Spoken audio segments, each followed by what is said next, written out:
Chapter 3 of Henry and Ribsy by Beverly Cleary. Henry gets a haircut. Henry was looking through the refrigerator for something to eat, something that wasn't too hard and wasn't too chewy, because he had 2 teeth so loose he could wiggle them with his tongue. They were upper teeth, one on either side of his 4 grown-up front teeth. Henry wanted to keep them 3 more days so he would have something to show off to the other boys the first day of school. Ribsy pawed at the refrigerator door. "All right," said Henry. "You've been pretty good about keeping out of trouble lately." He tossed a piece of horse meat to him. "Let's see," thought Henry, poking first his loose right tooth and then his loose left tooth with his tongue. "Peanut butter is too sticky. I guess I'll have some bread and some apricot pineapple jam." As he reached for the jam jar, Henry heard his mother come in the front door. "Hi, Mom," he called. "Hi," she answered, and entered the kitchen with her arms full of packages. "Wait till you see what I bought." "What?" asked Henry.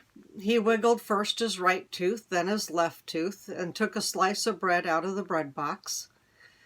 Mrs. Huggins dumped her packages on the draining board. "Electric clippers," she announced. The colossal drugstore was having a sale. Only $6.95, marked down from $9.95. "Clippers for what?" Henry asked as he spread butter on the bread. He wiggled his left tooth. He thought, "it's a little bit looser than the right tooth." "Hair clippers, of course," answered his mother. Henry stopped wiggling his teeth.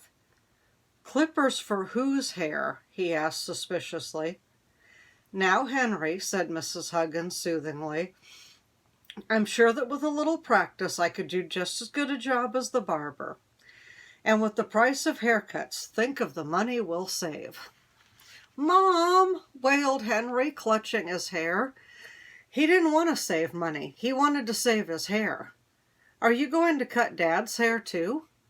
Mrs. Huggins laughed as she unwrapped the clippers. "Your father's hair is precious now that it's getting so thin on top. We can't afford to take chances with it." "My hair's precious too," said Henry, deciding he wasn't hungry after all. He handed Ribsy the bread and butter and watched him gulp it down. Then he leaned gloomily against the refrigerator and wiggled first his right tooth, then his left tooth. "Jeepers," he thought, "now what am I going to do?"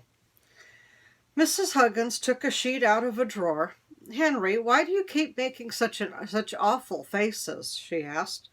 "I'm not making faces," said Henry. "I'm wiggling my loose teeth."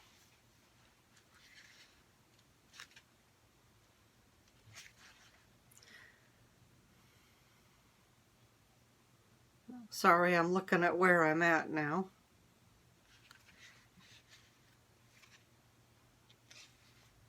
Oh, I skipped a page, sorry. "Which teeth are loose?" Mrs. Huggins asked. "Maybe she'll forget about cutting my hair," thought Henry, as he went to his mother and bared his teeth. "This teeth and this," he lisped, as he wiggled first his right tooth and then his left tooth with his tongue. "They're your canine teeth," remarked Mrs. Huggins. "Canine?" repeated Henry, delighted that he was distracting his mother. "I thought canine meant dog."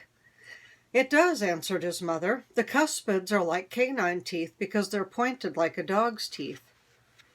"Hey, teeth like a dog," said Henry. He bared his teeth and growled at Ribsy. Then Mrs. Huggins said briskly, "Now, Henry, don't try to change the subject. You sit on this chair and put this sheet around your neck, and I'll go to work." "Right this minute?" Henry asked mournfully. "Right this minute," said Mrs. Huggins. "Your hair is so scraggly on the back of your neck it looks like fringe." "Mom," wailed Henry, "you can't do this to me." "Now, Henry, don't worry," said his mother reassuringly. "On the way home I stopped and watched a barber cutting hair, so I know just how it's done." "Do you think Dad will want you to cut my hair?" Henry asked. "Oh, yes," answered Mrs. Huggins. "I phoned him and talked it over with him before I brought the clippers. He thought it was a good idea." I might have known they'd stick together, Henry thought miserably as he slid down in the chair. Why can't the phone ring or something? Mrs. Huggins plugged the clippers into the wall and turned on the switch. They chattered so furiously that Henry could not help ducking. Ribsy tucked his tail between his legs and hastily left the kitchen. Henry felt his mother's hand on top of his head and heard the clippers on the back of his neck. Then he felt them touch his skin. "Ow!" he exclaimed and pulled away. "They're cold." "Now, Henry, I haven't even begun to clip," said his mother. Henry gritted his teeth. The clippers touched the back of his neck and whizzed up his head. "Mom," protested Henry, feeling the back of his head, "that's too short." The clippers do cut awfully fast. For the first time, Mrs. Huggins sounded doubtful. Once more, the clippers tickled Henry's neck and chattered up the back of his head. "There," said Mrs. Huggins, I didn't get it quite so close this time." "But it's supposed to match," said Henry. "I'll take a little off right here and then even it up," said Mrs. Huggins. The clippers swooped down on Henry's head. Then they whizzed up back again. "Just wait till the kids see this," thought Henry gloomily. "Hey, what's going on in here?" It was Henry's father. The clippers made so much noise that neither Henry nor his mother had heard him come in. "Dad," wailed Henry, "look what Mom's done to me." Said Mr. Huggins. "Your hair looks as if moths had gotten into it." Mrs. Huggins began to laugh, but Henry did not think it was very funny. Who wanted to go around with moth-eaten hair? He slid farther down in his chair and scowled at the kitchen wall. "Here, let me try," said Mr. Huggins. "I ought to know how to cut hair. I've watched the barber cut mine often enough." He started the clippers chattering again. Henry sat up. Maybe his father would be better at cutting hair. He felt his right ear being folded down and heard the clippers whiz up the side of his head. "Oops," said Mr. Huggins. "What do you mean, oops?" demanded Henry crossly. Instead of answering, Mr. Huggins put his hand under Henry's chin, tipped his head back, and looked first at the right, then at the left. He folded down Henry's left ear and ran the clippers up the side of his head. Then he stepped back to look at the results. "Not too bad," he observed. Henry groaned. "What'll we do with the top?" asked Henry's father. "Mow it?" "Dad!" yelled Henry. Mrs. Huggins giggled. Henry scowled. Mr. Huggins held a lock of Henry's hair up with a comb and sheared the ends off with the clippers. "This isn't so easy," he said. "Your hair grows every which way back here." He combed and clipped another lock, then another. "There," he said, at last, and turned off the clippers. Neither of Henry's parents spoke. "Let me see."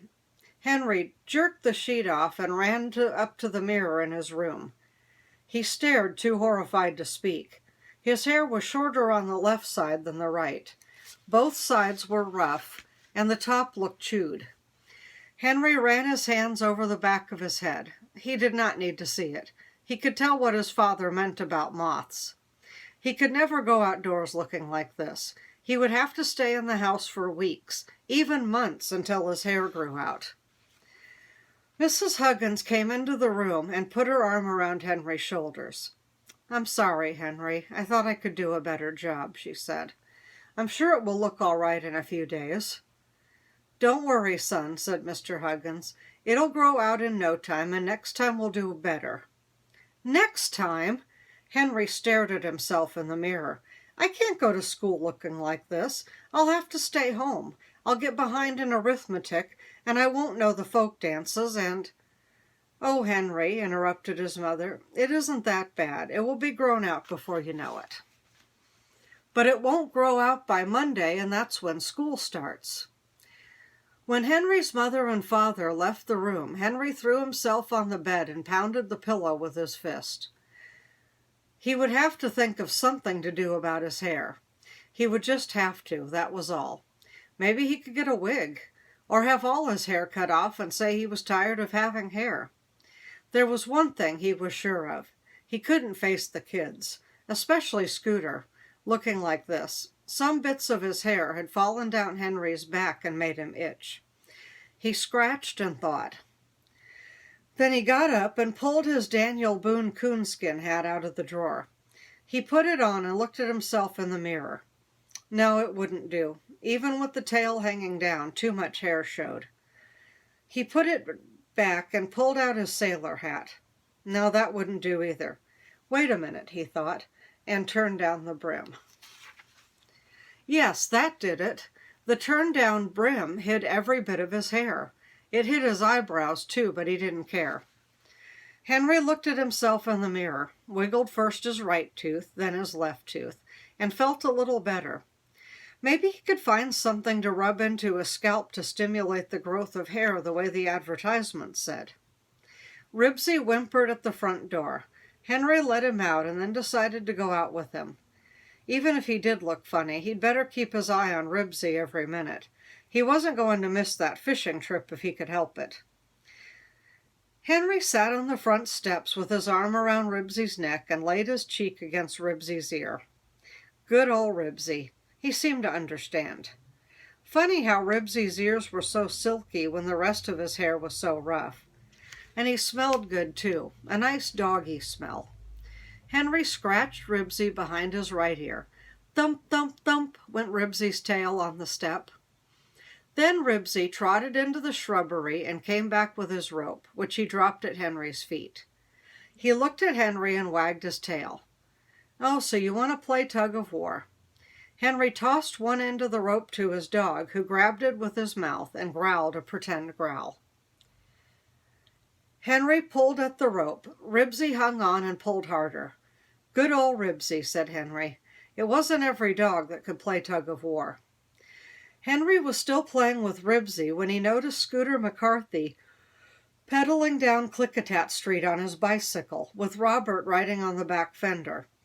It was too late for Henry to retreat into the house. His friends had already seen him. Scooter stopped in front of Henry. Hi, he said. What are you wearing that sailor hat like that for? None of your beeswax, answered Henry. The two boys got off the bicycle and joined Henry on the steps. Henry watched Scooter in case he tried to snatch the sailor hat. I bet all your hair fell out, said Scooter. I bet you're bald. My hair didn't either fall out, said Henry. Then why, began Robert. Quickly, Henry interrupted. I have 2 loose teeth, he said to change the subject. These teeth and this. They're canine teeth. That means teeth like a dog. Oh, I lost those teeth ages ago, boasted Scooter. Sure you did, said Henry. You're older than me.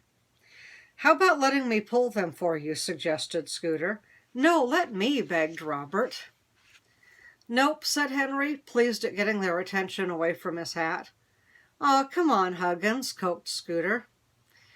I'll give you a piece of Chinese money that has a hole in the center. Henry shook his head. He hoped he could keep them talking about his teeth until his mother called him to dinner. Please, Henry, said Robert, I'll let you make a tunnel out of coffee cans for my electric train road. Henry did not answer. He wiggled his teeth and kept an eye on Scooter. You keep quiet, Scooter said to Robert. I asked him first. He's more my friend than he is yours, answered Robert. We're the same age, and we're in the same room at school. Henry wiggled his teeth and let the boys argue. While they were arguing, Mary Jane Beezus and her little sister Ramona came down the street. Henry could tell they had been to the store because Mary Jane was carrying a jar of mayonnaise, Beezus a carton of milk, and Ramona a pound of butter, which wouldn't break if she dropped it. Henry has 2 loose teeth at the same time, Robert announced to the girls. Let's see, said Beezus eagerly. Oh, it's nothing, said Henry modestly, and bared his teeth. He wiggled first his right tooth, then the left tooth, while the girls watched and admired. If he kept them busy looking at his teeth, they might not say anything about his hat. If you'll tie strings to them, I'll be glad to pull them for you, said Beezus. Hey, I asked first, Scooter reminded Henry. Nope, said Henry. Henry Huggins, you better pull them out, said Mary Jane. My dentist says if you leave loose teeth in too long, it makes your grown-up teeth come in crooked. Henry scratched at the bits of hair down his back as he thought this over. Nope, he said to keep the argument going. I'm going to keep them. If you tie strings on them and tie the other ends to a doorknob and slam the door, they come out without even hurting, said Beezus. He could eat a whole bunch of chewy candy. That would pull the teeth out, suggested Mary Jane. That's no fun, objected Scooter. Besides, he might swallow them. He could tie a string to each tooth and then tie rocks to the other ends of the strings and throw the rocks in the river. Robert looked pleased with the suggestion. I know a better way, said Scooter. He could tie the rocks to his teeth and walk along the railroad track until he came to the high trestle, and then when he got to the middle, he could throw the rocks off. Boy, that would really pull them out. I know, said Robert. He could tie the other ends of the strings to the back of a fire engine, and when it took off, yow, would his teeth come out in a hurry. He could tie them to a skyrocket and set off the rocket. Zowie, that would really be something to watch. Scooter looked proud of himself for thinking up his idea. Now you're being silly, said Mary Jane. Anyway, the 4th of July is past. Say, whose teeth are they anyway? Demanded Henry. Was Scooter eyeing his hat? He couldn't be so sure. He couldn't be sure, so he continued. Besides, I don't want to lose teeth for keeps. I want to put them under my pillow at night and find dimes instead of teeth in the morning. Anyway, I'll think of a way to pull them myself. How? Everyone wanted to know. You just wait, said Henry. It'll be a good way, a way nobody's ever pulled teeth before. Then he wished he hadn't said it. Now he would have to think of a way to pull the teeth, and he already had enough troubles. He scratched his back where the loose hair made him itch and wished his mother would hurry up and call him in to dinner. What do you keep scratching for? Scooter asked, glancing at Henry's hat. I itch, said Henry coldly. Ramona! Shrieked Beezus suddenly. Now look at what you've done. Ramona was busy eating the pound of butter, which she had unwrapped and was holding in her grimy little hands. Ribsy finished licking the greasy paper and moved closer to help Ramona finish the butter. Ribsy! Yelled Henry, and he grabbed the dog by the collar. He couldn't have Ribsy eating the Quimby's butter. Beezus's mother would be sure to complain if he did. The Quimbys might eat butter that had been licked by Ramona, but they probably wouldn't eat butter licked by Ribsy, even though he was a nice, clean dog. Ribsy strained so hard towards the butter that Henry had to hang on to his collar with both hands. Ribsy coughed and pawed the air with his front feet. Cut it out, Ribsy, ordered Henry. Do you want to get me in trouble? Ramona, just wait till Mother sees this butter, scolded Beezus as she pried her little sister's slippery fingers. Look, it's all squeezed and dirty. Out of the corner of his eye, Ribsy saw Scooter raise his hand.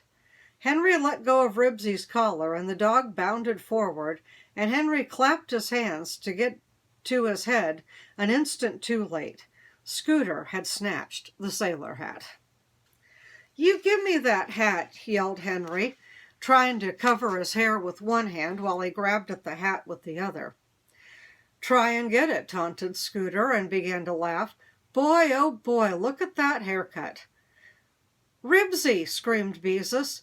I've got him, said Robert, grabbing Ribsy by the collar. Henry Huggins, what happened to you? Mary Jane was horrified. You look all chewed. Wow, exclaimed Robert, keeping a firm grip on Ribsy's collar. Look at that hair. Scooter McCarthy, you give me that hat. Henry tried to grab it, but Scooter held it out of reach. What happened, Henry? Robert asked. Did you cut your own hair? Oh, keep quiet, said Henry. It looks as if something had been chewing on it. Scooter stopped and laughed. Look at it. Did you ever see anything so chewed? Beezus, who was trying to stuff the melting remains of the butter back into the box, looked at Henry. I know what happened. His mother cut his hair, that's what. I can tell because my mother cuts my hair and she never gets the bangs straight. Is that what happened? Scooter demanded as he spun Henry's hat around on his finger. Henry licked at a tuft of grass. He was too miserable. Oh, Henry kicked at a tuft of grass. He was too miserable to answer. Boy, she really fixed you, said Scooter, laughing harder than ever. Look at those nicks and back. And anyway, it sticks out over your ears. I'm glad my mother doesn't cut my hair, said Robert. I wouldn't want to go around looking like that. Wait till the kids at school see it, said Scooter. I wouldn't want to be in your shoes. It does look pretty awful, said Beezus, as she tried to hang on to her little sister's greasy fingers. I guess it's easier to cut girls' hair. Henry did not have a thing to say. He knew how awful his hair looked. At last Mrs. Huggins came out on the porch. Henry, dinner is ready, she called. Henry caught the sailor hat as Scooter tossed it to him. Come on, you old dog, he said to Ribsy as he climbed the front steps. Look at all the trouble you got me into just because I was trying to keep you out of trouble. Now what am I going to do? Ribsy's ears and tail drooped as he followed Henry into the house.